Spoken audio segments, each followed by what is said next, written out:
welcome. This is our fourth and final week in this series called Margin. My name is Paul McGinnis, one of the pastors here. And whether you're here with us in the room or whether you're watching our service online, I'm so glad that you've taken this time, and I hope that it will be worth it. And by the time we're done, you'll have an idea of how important margin is, not just for the external part of our life, but for the internal part as well.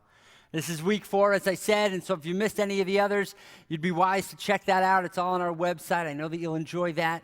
And each week, as Mark has taken us through this series, he's pointed out what happens when we don't have margin in our lives. When we don't have margin, our emotions get strained, our relationships become shallow, and then what we're going to really drill down on today, our souls become shriveled. We don't like that, but we know it's true. Right? When we don't have margin, it doesn't just affect other people. It doesn't just affect our finances. It doesn't just affect things outside of us. It affects us deeply in our core. And we become kind of a shriveled, darker, older version of ourselves. And we don't want that. And you know this is true. You know that you need margin. I know this is true. I've taught on this before. In fact, the last time I was on the back of a treadmill teaching this very thing. Some of you may remember that. But I was recently reminded of how important this is, and I want to just share that story with you. It was actually a question that brought this back to my mind. And I love a good question. I love these, they call icebreaker questions, right? They're just kind of quirky, kind of get a conversation started. You can use it with your family around the dinner table. You can use it with a small group. We use them with our staff when we're introducing new staff members to the team. So here's a couple icebreaker questions, and maybe you can try these on for size on the drive home. Like this one, what is the scariest thing you've ever done for fun? So you could think about that. You could see how that could prompt some fun stories, some that you may want to share with your kids, some that you might not want to share with your kids.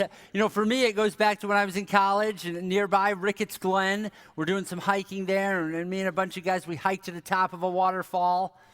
That's right, you guessed it.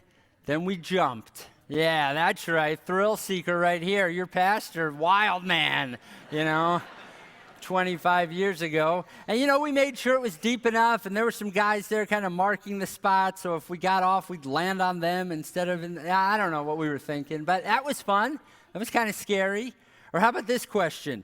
Would you rather have a rewind button or a pause button for your life? Ooh, that's an interesting one, right? Totally hypothetical, of course. Super easy for me because the pause button, I could not get it out in time.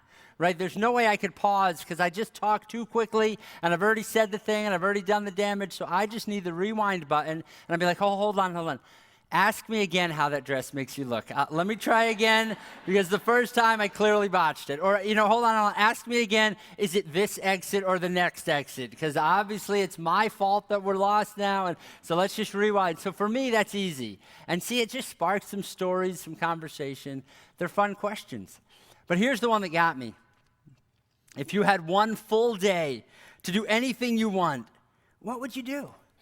Right? That could be a fun question. It should be, right? It's supposed to bring to mind, what do you enjoy and what's life-giving? And it's hypothetical. Money's no object. You can go anywhere, be with anyone. And I froze. My mind went blank. I was literally asked this question in a group of people a few months ago. I couldn't think of anything. I couldn't think of anything I wanted to do, anywhere I wanted to go, anything that would be life-giving. I think I finally said, I don't know, take a nap?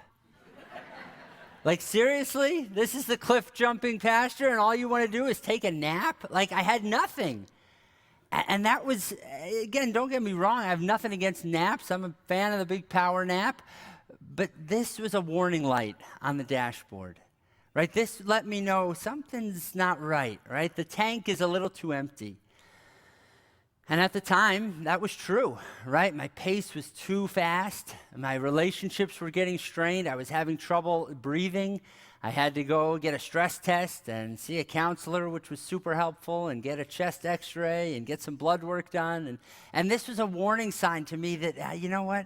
I think there's not enough margin for your soul. And I was reminded of this very truth, and this is what I want to communicate to you today, and thanks for your concern. I'm in a much better place, on a much better path, and if there's one thing that I want to communicate to you, if there's only one thing that we need to know today, it's this. Jesus offers us the rest of our lives. And that play on words is intentional, right? Because no matter what your past has held, no matter what the rhythm has been up until now, the best is yet to come. Jesus will take you wherever you are, no matter what situation, and lead you into a place of rest, into a place of peace, into a place of purpose. And don't misunderstand me, this isn't laziness. This isn't, just circle back and move into your parents' basement. This isn't anything with no drive and no purpose and just kind of waffling. No, this is living a life that's worth living. Our lives are still full, but they're full of the right things. Jesus offers us the rest of our lives. And you don't have to take my word for it. Let's listen to Jesus. Let him speak for himself. In Matthew chapter 11, he says, "Come to me, all you who are weary and burdened, and I will give you rest. Take my yoke upon you and learn from me, for I am gentle and humble in heart, and you will find rest for your souls. For my yoke is easy and my burden is light." Here's a good idea every time you read the scripture. Just take a little passage like that and then go through it a couple different times. Right? Look at it from different angles. Ask some questions. Be a journalist, right? Be an investigator. And that's what we're going to do with this passage. We're going to ask who and what and why and how. And see if we can look at this from a lot of different angles, like a diamond in the light, see it from different facets. And so first, who? Who is he talking to? Because maybe Jesus isn't even referring to us. Maybe this invitation is for someone else. So who is he talking to? It's very clear. All you who are weary and burdened. Anyone? Anyone weary?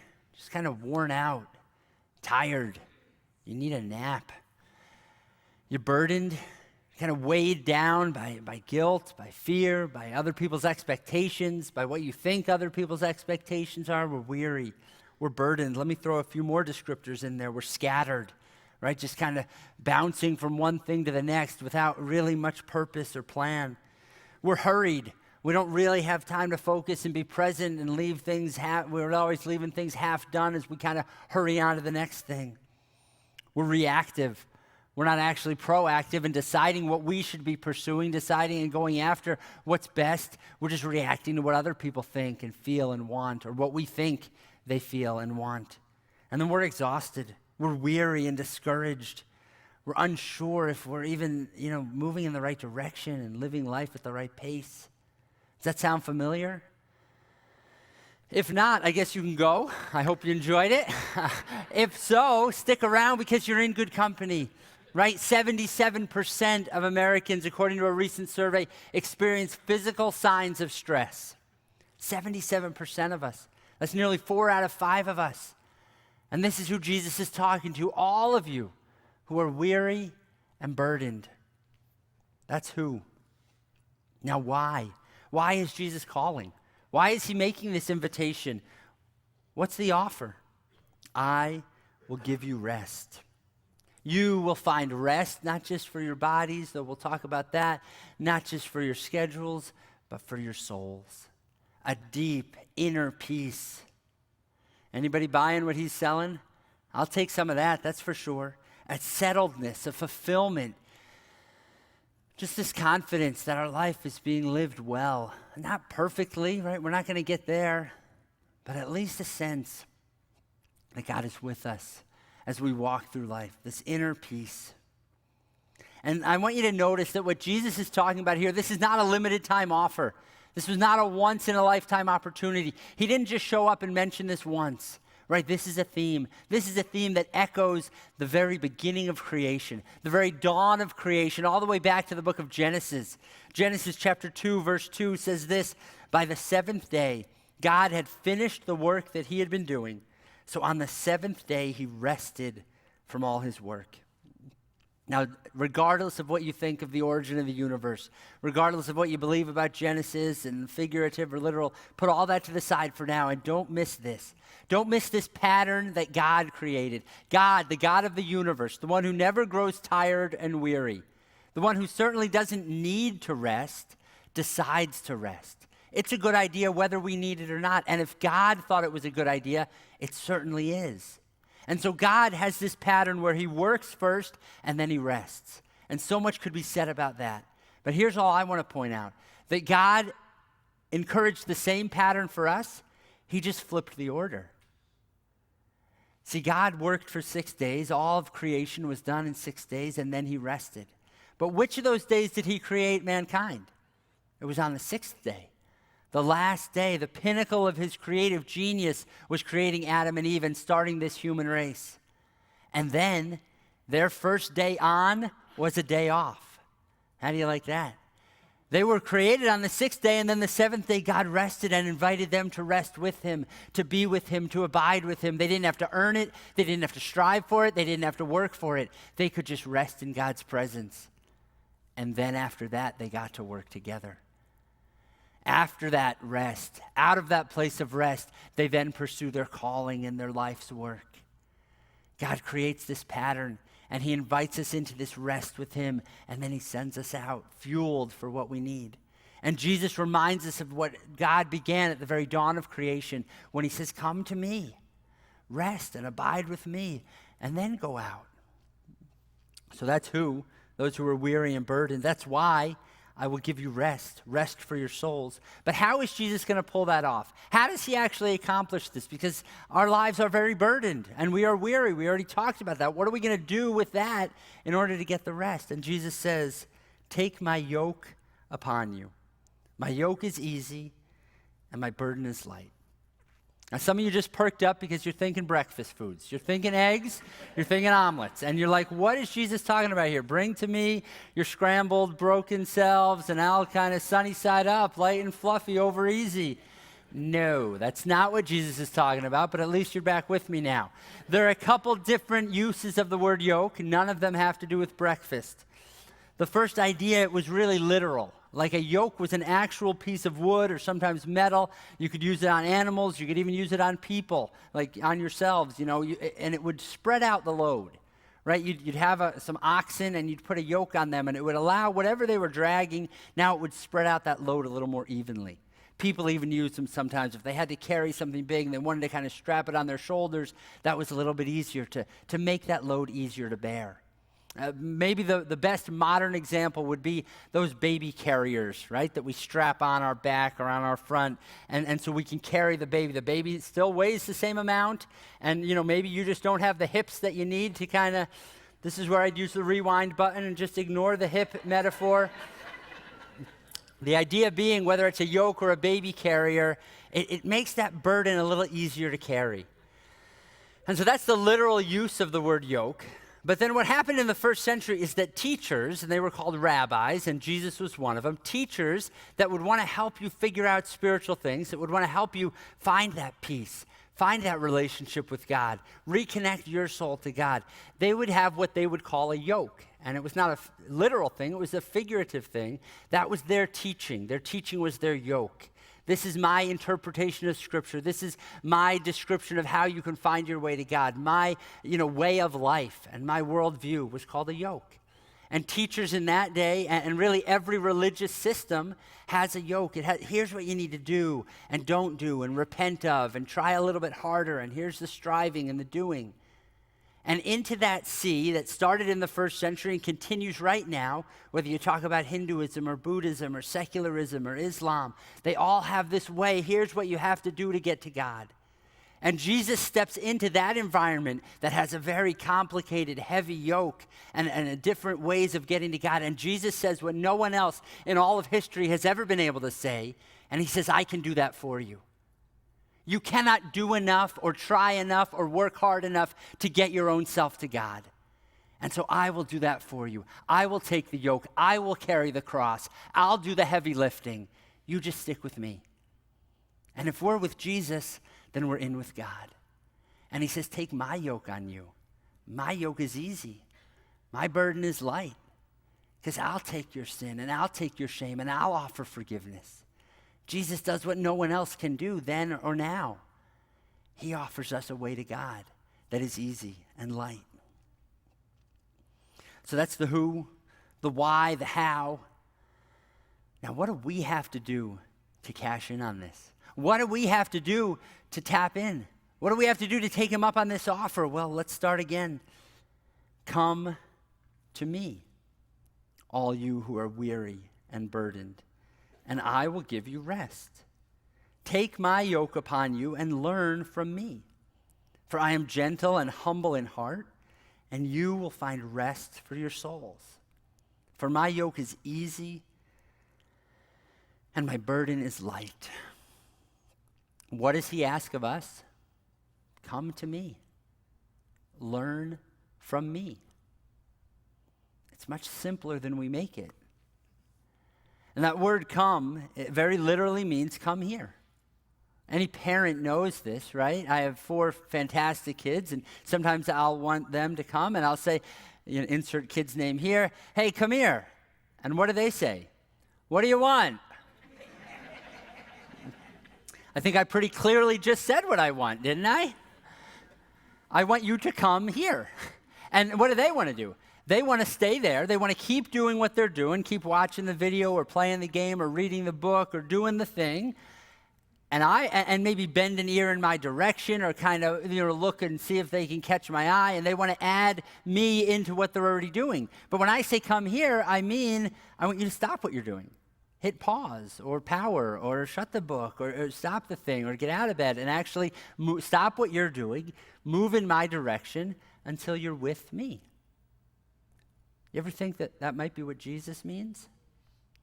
And we hear Jesus say, come to me, and we say, what do you want? Because I'm busy, because I'm doing my thing, and I'm going 1,000,000 miles, and I got this on the schedule, and I got other things and people to talk to and impress and take care of.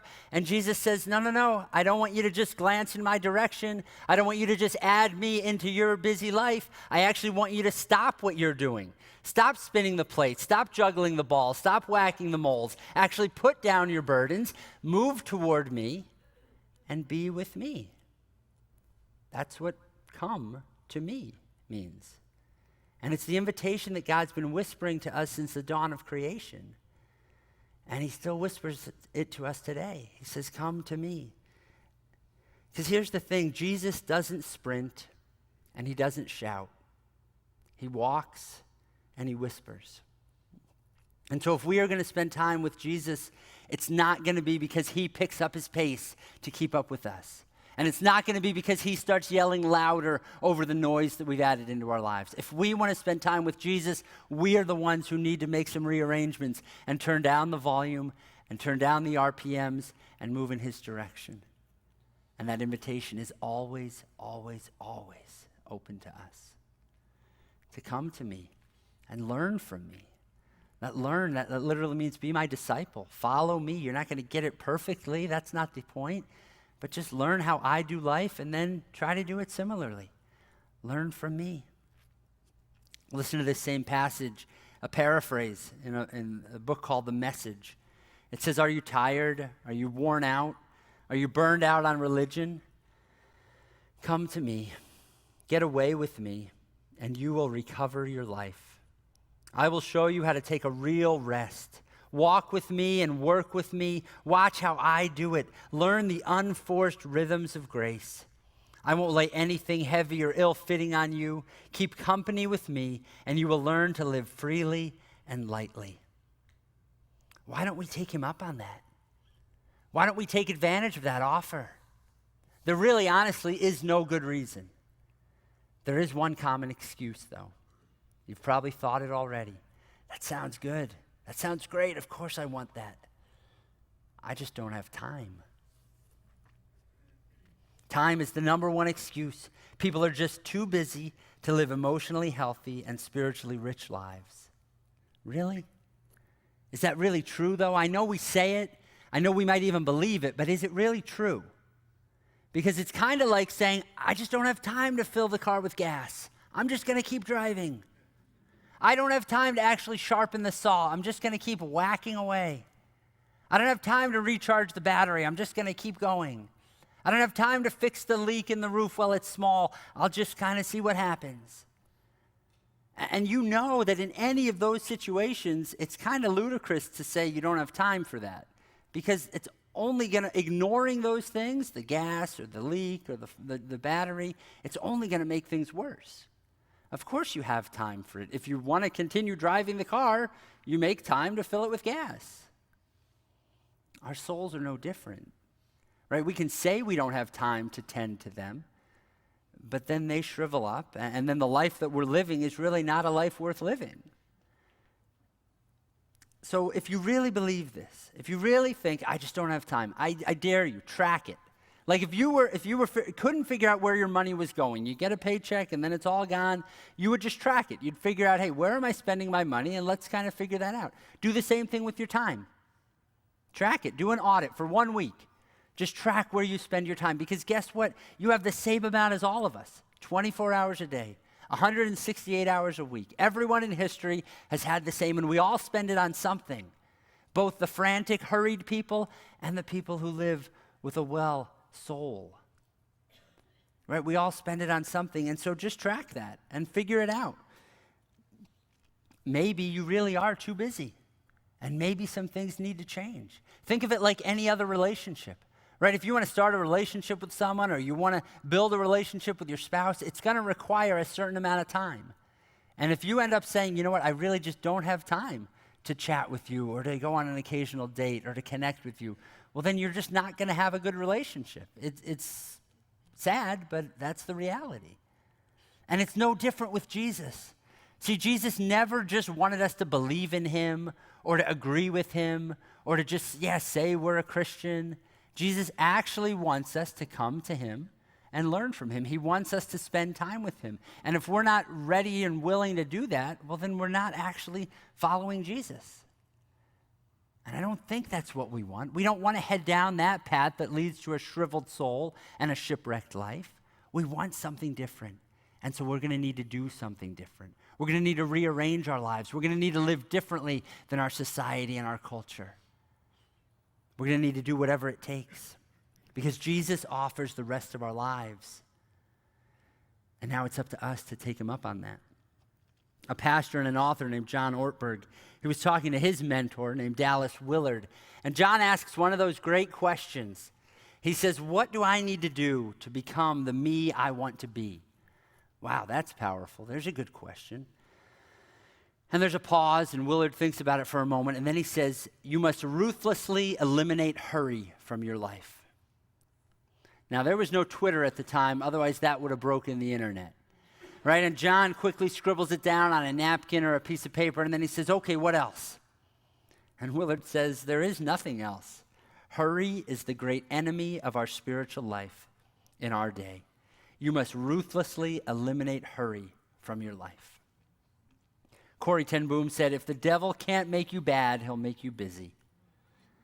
Carl Jung said, hurry is not of the devil. Hurry is the devil. And so what do we need to do to unhurry our lives, to give margin for our souls? Let me give you 3 ideas. These are not advanced. You can start anytime, but they're not easy. They'll take you the rest of your life to master. These are not quick fixes, but certainly by now you know we're not looking for something quick. I just want you to start taking baby steps in the right direction, away from this pace that our culture has us going, and toward a Jesus who invites us to come and learn. And the first is to rest your body. The second is to recenter your soul. And the third is to renew your mind. Rest your body. Let me just give you 5 ideas. I made these up. These aren't inspired. Take them or leave them. Schedule your sleep. Schedule your sleep. You can actually decide when you go to bed, you know. You don't have to, wait until there's nothing left on Netflix. You could actually decide when to go to bed. You could start with when you want to wake up and make a plan for your morning routine that's going to keep you from being hurried, and then just roll it back 8 hours, right? Everybody knows that's kind of the industry standard. That's what most of us need. Maybe you need less. Maybe you need more. Pay attention to your body and schedule your sleep, and just decide when you're going to call it a night. Second, decide ahead of time what you're going to watch and how much you're going to watch. I got nothing against YouTube or Hulu or Netflix or Prime. It's great. It's a great servant. It's a terrible master. And too many of us are just too lazy, and we let it become the master, right? And it always keeps you longer than you want to stay and takes more than you want to give. And come on, be honest about this. When is the last time that you binge watched something and then felt rested and alive and living on purpose? Never? Again, I got nothing against it, but you be the master. You decide what you're going to watch and how much. Then number 3, mute the commercials. I love this, right? You don't have to listen to what everybody else wants you to buy and listen to why everybody else wants you to be discontent with your life. Just mute it. Just hit the button. Get rid of that noise. Talk with the people that you're watching with. Talk about that thing that you're watching and how it interacts with your life. And then if you want to take it to the next level, do the voiceover work yourself, right? My family and I, we love doing this. We'll mute the commercial, and then we'll just make up what they're saying. And we'll decide, how to get that stain out of that, thing and what to do with the lawn and what happened when you drive that car. We'll just make that up. And we sometimes have more fun on our voiceover commercials than we do watching the actual movie. Mute the commercials. Number 4, watch the sunset instead of your phone. God is calling us. He's inviting us to be in his presence. And he whispers to us 1,000,000 times a day through sunsets and sunrises and thunderstorms and snowfalls and mountains and trees. And how quickly we just race through life and we miss it. What if we were to take time? And just, I don't mind which one you take, but if you were to take the sunset, you also get this added bonus of the God-ordained red light that he sends with the sunset that releases melatonin into our system. And it's a natural hormone that just gets us ready for rest and helps us to kind of connect with that circadian rhythm of the rising and falling of the day. And maybe that sunset, maybe that's a good reminder to get rid of the blue light that stimulates your brain and keeps you more active and on edge. When the sun sets, just let your phone go to bed. Connect with people. Start to rest your body. And number 5, walk the dog. Notice I didn't say get a dog or train a dog. Right? That is anything but restful. But we've already crossed that bridge, so now we might as well walk it, right? We finally gave in, and over the summer got a mini. They lied about the mini, a mini golden doodle. And now I'm really enjoying every day we get a walk. A 15-minute walk releases serotonin into your system. That's the happy hormone. You really do start to feel better after just a 15-minute walk. And get this, you don't even need a dog. Just go for a walk. You don't need to be a smoker to take a smoke break, right? You can actually just rest, take a walk, look at the sunset, enjoy being in nature. Rest your body. You decide. And then recenter your soul. Quiet yourself in God's presence. Be still, listen, reflect, practice praying. There's no wrong way to do it. Practice journaling. Just start writing some things that are on your heart or on your mind. I know that you have heard of this practice already because it's all around us in our culture right now. Our society is real big on this. It's called mindfulness. It's called, being present, practicing your breathing, stillness, and slowing down. I'm all for it. The only problem is that our society has taken this ancient practice that Jesus modeled, and they've just removed the most important part, and that's Jesus, right? When our society tells us to be still and mindful and practice your breathing, essentially they're saying be still and pretend that you are God. Pretend that you can handle all this yourself. Pretend that you've got what it takes. We all know that's not true. We cannot meditate our way to God. That's why he made his way to us. And he says, be still and know that I am God. And so yes, be still, but realize that you're in his presence. And he invites you to cast your cares on him. And he invites you to listen and to learn and to know that you're loved. So recenter your soul, rest your body, and then finally renew your mind. You get to decide what thoughts you think. You get to decide what goes through your mind. And it's time for us to stop being conformed and being pressed into the pattern of this world and to be transformed by the renewing of our mind. It's time for us to put off the earthly thoughts, the discouraging thoughts, and to put on thoughts that are of God. And in that process, we are made new. It's time for us to stop thinking and dwelling on earthly things, but to start thinking and setting our minds and our hearts on heavenly things. And there is no better tool for that than the Scripture. We have what generations past would have longed for. We have the Word of God. It's living. It's active. It will give you everything you need for life and godliness. When Jesus says, come to me, learn from me, we have what no other generation before has had. We have the Gospels.